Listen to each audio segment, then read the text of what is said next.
Hey, salut à tous et à tous, c'est Alex, comment vous allez? Écoutez, moi ça va bien, on se retrouve les gars pour nos nouvelles vidéos. Aujourd'hui on est parti pour le débrief de ce Tour de France 2023 qui a été riche et intense, qui s'est terminé hier. Donc on va se faire un petit tour d'horizon, un petit résumé. Je vais vous donner un petit peu mon avis sur ce Tour de France qui était quand même dans l'ensemble très bon, très intéressant. Donc bah voilà, on va résumer un petit peu tout ça étape par étape et ensuite on verra un petit peu le débrief de tous les classements et je vous donnerai ensuite à la fin mon avis un petit peu global. Donc on va balayer tout ça et revenir au jour le jour. La première étape à Bilbao qui était vraiment hyper intéressante, super bien taillée, remportée par Adam Yates, le doublé d'ailleurs des frères Yates qui ont montré qu'ils étaient au niveau.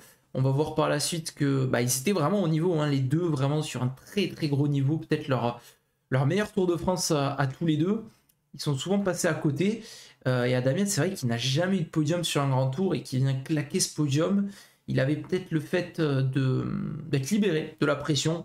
Et UAE qui avait fait très très bonne impression avec cette victoire d'Adam Yates, forcément, devant son frère qui prenait le maillot. Et Tadej Pogacar avait pris la troisième place.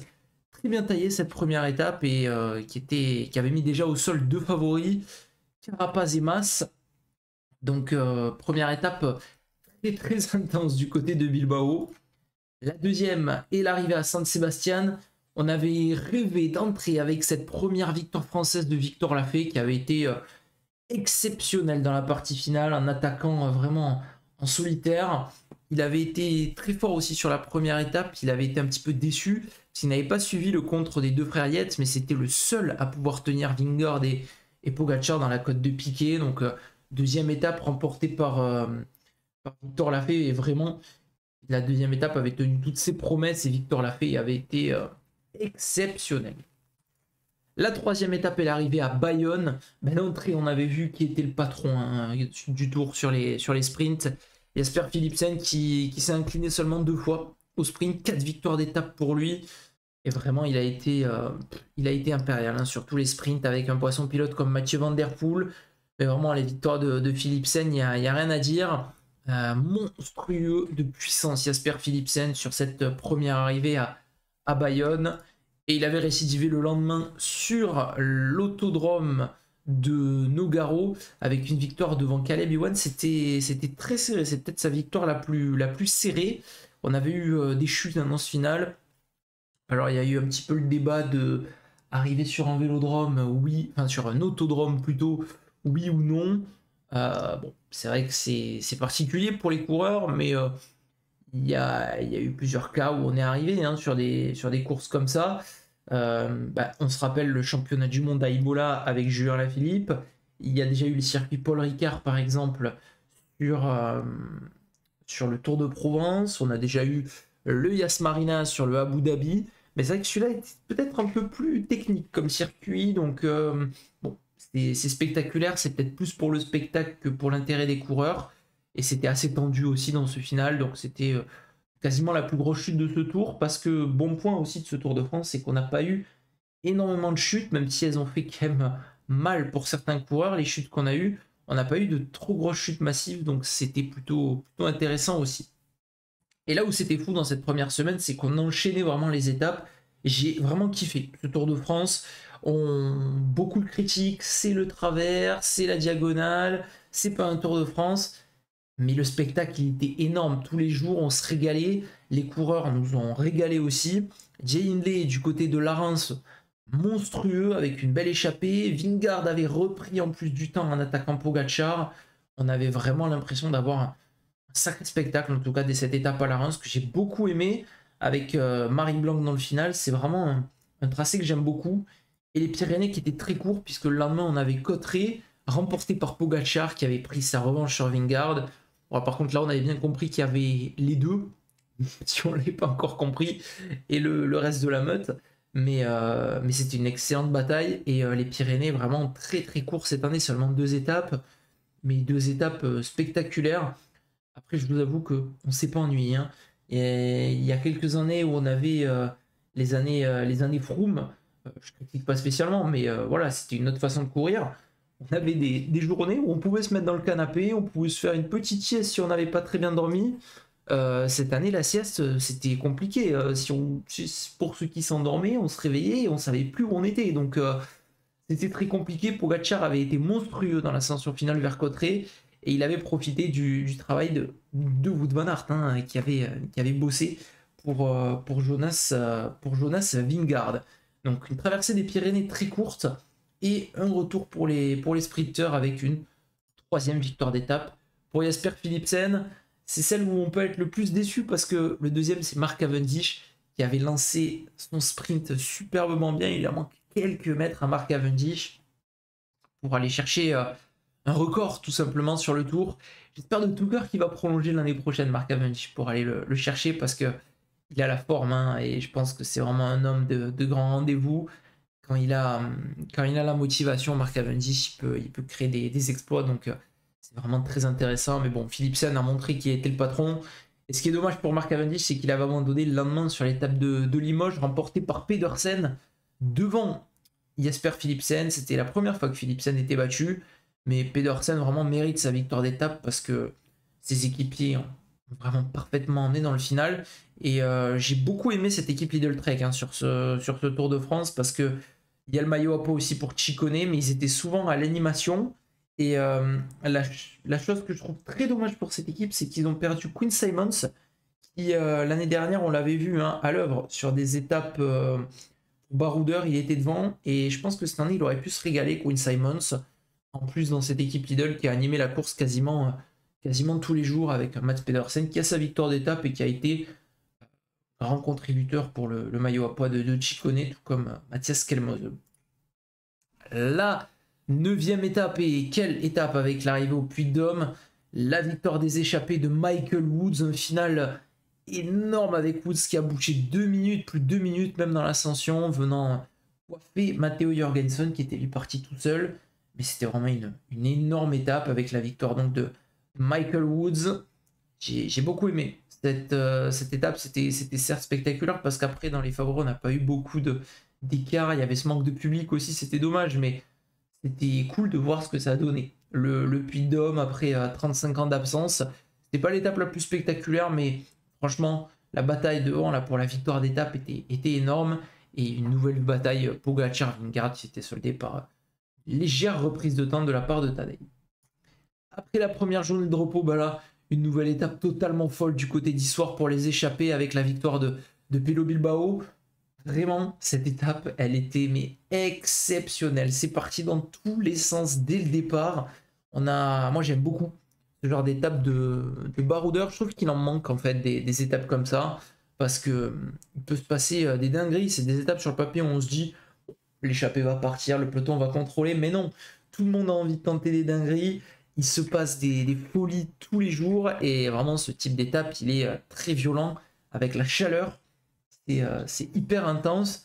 Et puis Bilbao qui avait parfaitement manœuvré l'échappée avec terrible quand même pour Chris Nellans. Moi j'étais déçu pour Chris Nellans parce que il était parfaitement parti et il s'était fait reprendre dans le final avec un Bilbao qui pour le coup ensuite a maintenu sa place dans les 10 premiers, hein, sur ce Tour de France avec grâce à cette échappée. Donc toujours intéressant de voir des leaders du général prendre des échappées. Nouvelle victoire et le 4, on le voit, hein, pour la célébration de Jasper Philipsen du côté de Moulins. Une étape là aussi un peu plus tendue avec des échappées qui n'avaient pas pris beaucoup d'avance et un final parfaitement emmené encore pour Jasper Philipsen pour venir chercher son 4e succès. L'étape ensuite du côté de Belleville en Beaujolais remportée par Yon Izagirre. Pareil que l'étape d'Issoire, une étape taillée pour les baroudeurs. Et la victoire donc de Yon Izagirre, monstrueux. Yon Izagirre dans le final, j'y étais dégoûté parce que je me suis dit c'est peut-être l'étape pour Thibaut Pinot. Mathieu Van Der Poel avait fait un magnifique coup, mais quand on voit ce que fait Yon Izagirre dans cette étape, il n'y a rien à dire, hein, parce qu'il était vraiment parfait, l'Espagnol, qui a déjà remporté en plus une étape sur le Tour de France, vainqueur sur les 3 grands tours. Et c'est cool pour Cofidis parce que ça faisait des années ça fait 15 ans qu'ils n'avaient pas remporté une étape sur le Tour, et ils en remportent 2 cette année, et 2 victoires avec la manière, hein. La victoire de Victor Lafay devant tous les favoris avec ce coup du kilomètre, et la victoire d'Izagirre avec un raid final incroyable. Vraiment superbe étape. L'étape du Grand Colombier, alors pour moi c'est peut-être la moins bonne étape de ce Tour de France. Je parle pas en termes de vainqueur parce que Kwiatkowski est quand même encore assez incroyable et il nous a bluffé parce que au pied du col, on n'était pas beaucoup à donner Kwiatkowski vainqueur parce qu'il avait été lâché direct hein, par les coureurs qui étaient partis, notamment Quentin Paché, et il est revenu sur tout le monde pour s'imposer en solitaire avec quelques secondes d'avance sur les favoris. Mais je trouve que le Grand Colombier en arrivée finale, c'est vraiment pas la meilleure des ascensions pour le spectacle. Ça permet pas de faire des énormes écarts. C'est spectaculaire, c'est joli pour les images. C'est vrai que c'est vendeur hein, parce que c'est magnifique comme décor, comme ambiance. Mais je préfère vraiment un passage au milieu de l'étape au sommet du Grand Colombier. Comme ça, les coureurs peuvent mettre des gros points pour le classement de la montagne. Et après, bah voilà, une arrivée au sommet, ça a été un petit peu la même chose qu'en 2020 où Pogacar s'était imposé. C'est une course de côte entre les leaders et ça s'attaque dans les tout derniers mètres. Donc je trouve pas qu'il y ait grand intérêt, mais après Kwiatkowski vraiment un patron sur cette étape et quel magnifique coureur Michel Kwiatkowski. L'étape de Morzine, alors par contre ça là aussi c'est un chantier incroyable, une étape de dégénéré avec en début d'étape la grosse chute hein, aussi. C'était c'est la deuxième grosse chute de ce Tour de France après les Nogaro, mais c'était quand même un peu plus violent, la course neutralisée et un marquage mais du futur entre Vingegaard et Pogacar dans le Jouplan qui permet à Rodriguez et Yates de revenir. On a bien compris que c'était ces deux-là qui allaient se battre pour le podium et Rodriguez qui fume tout le monde dans la descente, qui part en solitaire et qui va remporter cette étape. Gros plaisir parce que je l'avais mis timidement dans les favoris, Rodriguez. J'avais confiance en lui, mais je me suis dit, bon, quand même, c'est son premier Tour de France, très jeune aussi. Bon, il a fait une bonne Vuelta l'année dernière, mais je me suis dit, bon, s'il fait un top 5, c'est bien, hein, mais je me suis dit, déjà, top 10, ça serait cool. Et il vient chercher un top 5 plus une victoire d'étape, Rodriguez, donc vraiment très intéressant comme coureur. Il était en lice pendant un moment en plus pour le podium. Donc, non, vraiment, Rodriguez, victoire méritée. Et il n'a pas démérité sur cette étape parce qu'il s'est accroché pour revenir. Même s'il y a eu le marquage devant, bah, il n'a rien lâché sur cette étape. Donc, c'est le genre de comportement qu'on aime voir. Et ça peut être la relève vraiment du cyclisme espagnol. Hein. L'étape d'après est Wout Poels qui s'impose à Saint-Gervais-Mont-Blanc. Là aussi, un final incroyable, une superbe étape avec une échappée royale. Hein. Il y avait du beau monde, il y avait du Wout van Aert, il y avait du Burgodo, du Pinot, du Guillaume Martin, du Mikel Landa. Et Wout Poels a été clairement le plus malin. Il est parti avec Van Aert et Soler.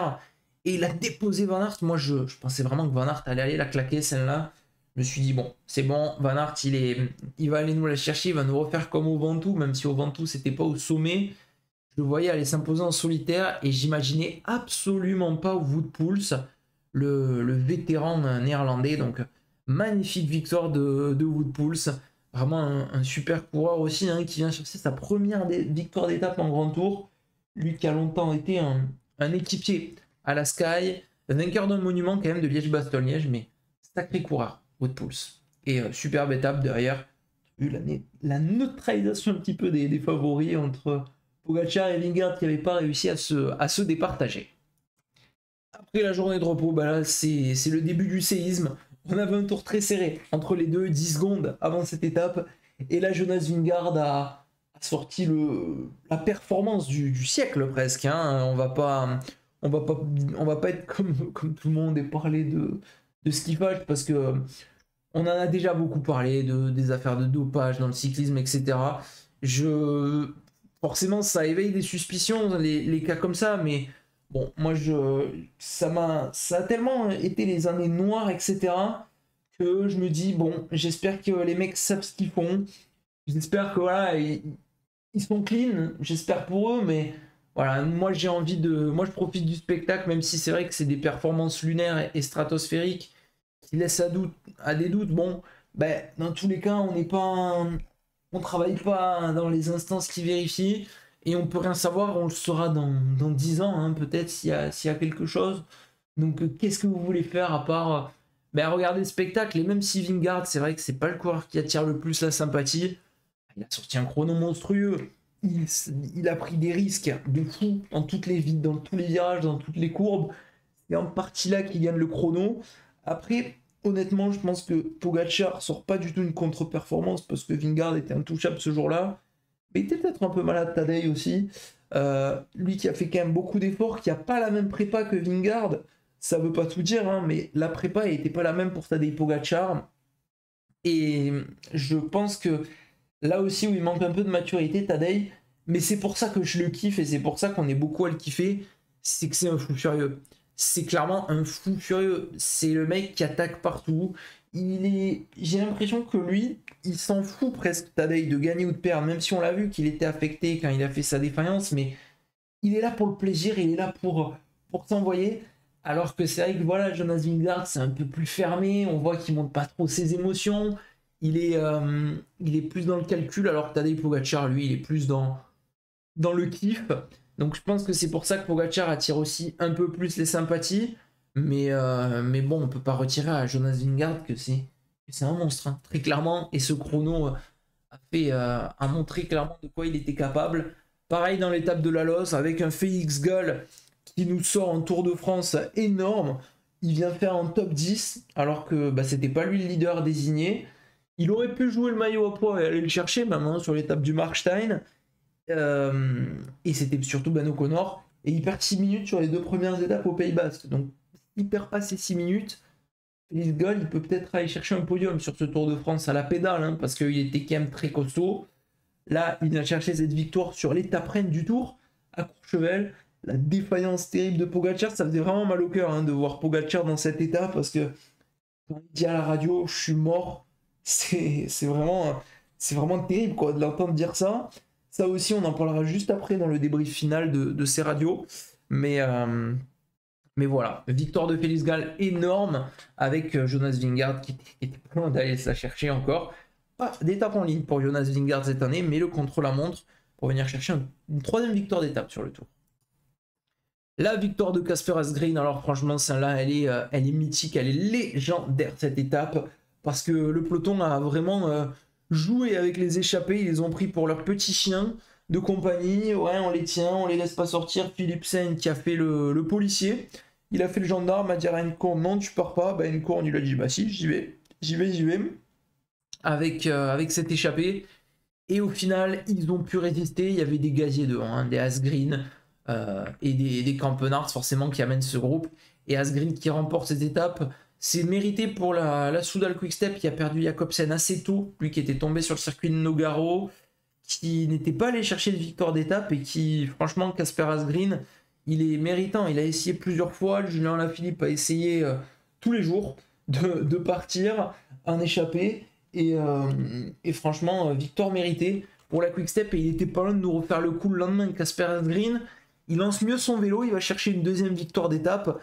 Et là aussi, cette étape était totalement folle avec un groupe maillot vert qui sort. Enfin, toutes les étapes étaient énormes. D'habitude, la fin de tour, on se dit, bon, allez, on se repose tranquillou, on se pose sur le canapé, on se boit une petite Mentalo bien fraîche, on fait dodo, on se réveille à 17h, on regarde les 20 derniers kilomètres. Bah non, là c'était impossible, il fallait regarder toutes les étapes en intégralité et fallait se mettre sur GCN pour pas avoir de pub sur les pires moments quoi de France Télévisions. Mais non, énorme étape encore une fois, et Mohoric qui vient chercher l'étape dans le final totalement fou avec Casper Asgreen. La dernière étape du Markstein, remportée par Tadej. C'est beau, hein, parce que sursaut d'orgueil de Tadej. Après, je suis dégoûté parce que Thibaut Pinot nous a fait un spectacle de malade. Le cop Thibaut Pinot, là, qui était... Oh, mais qu'est-ce que c'était incroyable, ce collectif Ultra Pinot dans le col du petit ballon. Avec Pinot qui passe en tête, c'était vraiment incroyable. Les émotions de dingue. Et vraiment, je pense qu'on était tous pour que Thibaut Pinot aille la chercher. Malheureusement, Félix Gall en a voulu autrement. Mais non, c'était énorme ce qu'a fait Thibaut Pinot. Et franchement, j'aurais tellement aimé qu'il remporte cette étape. Ça finissait vraiment sa carrière en beauté. Lui qui a été combatif sur ce tour, qui sort du Giro où il a fait top 5 et meilleur grimpeur. Donc franchement, pour sa dernière saison, Thibaut Pinot, il rigole pas quand même. Et Tadej, forcément, dans une arrivée en groupe comme ça, avec en plus l'aide d'Adam Yates, il est imbattable. Hein. C'est vraiment une pointe de vitesse de dégénéré. Et même sur la dernière étape, on se dit c'est une arrivée au sprint. Il y a qui nous fait des dingueries? Pogacar, premier tour sur les champs, il attaque et il a tenu 2 tours, Tadej Pogacar. Vraiment tout seul, parce que Nathan Van Hooydonck n'a pas voulu prendre un relais. Mais voilà pourquoi on l'aime Pogacar, parce qu'il nous fait des dingueries sur toutes les étapes. Après, il va prendre un peu de maturité, peut-être qu'il arrêtera ses folies. Mais bon, c'est incroyable de voir un coureur faire ça. Le mec, il est deuxième du général. Il prend 6 minutes dans la gueule sur l'étape Rennes. Il fait une défaillance. Il termine deuxième du général, alors que quand on connaît le tempérament du mec, je pense que la deuxième place, il en avait mais absolument rien à foutre. Puis c'était pour la victoire. Et il attaque sur les Champs-Élysées comme un dégénéré. Enfin, c'est vraiment un seigneur. Et la victoire, totalement surprise. Je ne la voyais pas du tout venir. Mais je trouvais que Philipsen, par contre, n'a pas été très bon dans son lancement de sprint. Il a trop pris les roues. Et Jordi Meeus s'impose. Il était totalement à l'extérieur de la bataille. Et c'est Jordi Meeus qui s'impose. Victoire pour l'équipe Bora, qu'on n'avait pas du tout venir. Hein, cette victoire de Jordi Meeus. Voilà pour le résumé des différentes étapes. On va regarder les classements généraux maintenant. En commençant par le classement général final. Vingegaard 7,29 d'avance sur Pogacar et 10,56 sur Adam Yates. Troisième, donc les deux UAE derrière Jonas. Simon Yates quatrième, qu'il a pris sur la dernière étape du Markstein, avec un Carlos Rodriguez là aussi, hein, qui fait un énorme Tour de France. Il aurait pu terminer aussi quatrième, mais il a terminé la 20e étape avec une chute, on l'a vu, il était vraiment marqué. Super combatif aussi, Rodriguez. Bilbao 6e, qui a été costaud parce qu'on ne l'imaginait pas forcément à ce niveau. Peyo Bilbao, une victoire d'étape en échappée.